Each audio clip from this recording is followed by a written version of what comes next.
চট্টগ্রামের লোহাগাড়ায় কাল অনুষ্ঠিত হতে যাচ্ছে বাংলাদেশ জামায়াতে ইসলামী আয়োজিত এক নির্বাচনী জনসভা। এতে প্রধান অতিথি হিসেবে যোগ দেবেন দলটির আমির ডাক্তার শফিকুর রহমান। দীর্ঘদিন পর দলীয় প্রধানের আগমনকে ঘিরে লোহাগাড়ায় চলছে ব্যাপক প্রস্তুতি। দীর্ঘদিন পর চট্টগ্রামের লোহাগাড়ায় আসছেন বাংলাদেশের জামায়াতে ইসলামী আমির ডাক্তার শফিকুর রহমান। আসন্ন নির্বাচনের প্রাক্কালে এই সফরকে ঘিরে উচ্ছ্বসিত দলীয় নেতা কর্মীরা।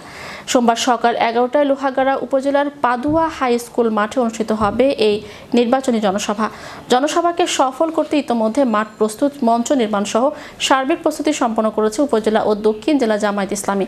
স্থানীয় নেতাদের প্রত্যাশা, এই জনসভা নির্বাচনী মাঠে ইতিবাচক প্রভাব ফেলবে।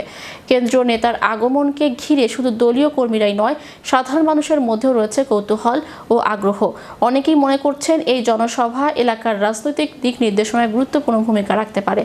আসন্ন 12 ফেব্রুয়ারি নির্বাচনের আগে অনুষ্ঠিত হতে যাওয়া এই জনসভা নিয়ে রাজনৈতিক অঙ্গনে বাড়ছে আলোচনা। সব মিলিয়ে লোহাগাড়ায় নজর কাড়া এক রাজনৈতিক কর্মসূচির অপেক্ষায় স্থানীয় বাসিন্দারা। এবং সাতকানিয়া বিশেষ করে এখানে ঘরে কোনো মানুষ থাকবে বলে আমার কাছে মনে হয় না।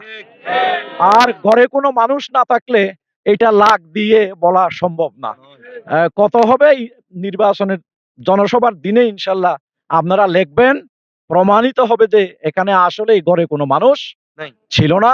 আমরা সেভাবে একটি জনসভা আপনাদের কাছ থেকে কেন্দ্রের পক্ষ থেকে আশা করি ইনশাল্লাহ। জননেতা যাকে বলে ডক্টর শফিকুর রহমান, তিনি আমাদের আজকে এক সপ্তাহ ধরে দেখলাম মানুষের ছোট ছোট শিশু থেকে একজন বৃদ্ধ পর্যন্ত যেখানে যাচ্ছি সেখানে আমিরি জামাত আসবে সেই কথা এমন ভাবে উৎসাহ উদ্দীপনা চলতেছে, এখানে লাখ লাখ লোকান্বিত হয়ে যাবে।